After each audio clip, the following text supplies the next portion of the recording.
La France compte aujourd'hui 1,3 million de personnes âgées dépendantes. Face à la perte d'autonomie, les aides publiques, comme l'allocation personnalisée d'autonomie, ne sont pas toujours suffisantes. Il est donc tentant de souscrire une assurance dépendance afin de ne pas devenir une charge pour ses proches. Mais attention, ces contrats d'assurance comportent des astérisques.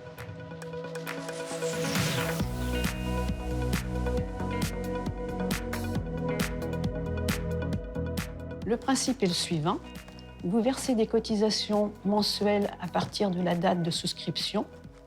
Puis, quand la dépendance survient, vous touchez une rente viagère mensuelle ou un capital pour couvrir les premiers frais de l'entrée en dépendance. Le montant des cotisations se calcule en fonction de votre âge, de votre état de santé, des options choisies et du niveau de dépendance couverte. Par exemple, plus vous êtes âgé, plus les tarifs sont élevés.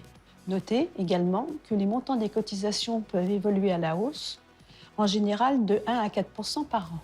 Autre point important, le niveau de dépendance est évalué par l'assureur. Et chaque assureur a sa méthode d'évaluation. De plus, il existe un délai de carence allant de 1 à 3 ans avant le déclenchement des garanties. Si la dépendance survient pendant ce délai, il n'y aura pas de prise en charge et les primes versées seront remboursées. Prenez aussi en compte les délais de franchise. À partir du moment où la dépendance est déclarée et reconnue, le capital ou la rente commence à être versé 90 jours après cette reconnaissance de dépendance. Sachez enfin que ces contrats sont à fonds perdus, c'est-à-dire que les cotisations versées ne donnent lieu à aucune indemnisation dans le cas où la dépendance ne survient pas. Bref, si vous choisissez de souscrire, comparez bien les offres et n'hésitez pas aussi à réfléchir à un autre produit d'épargne peut-être plus adapté.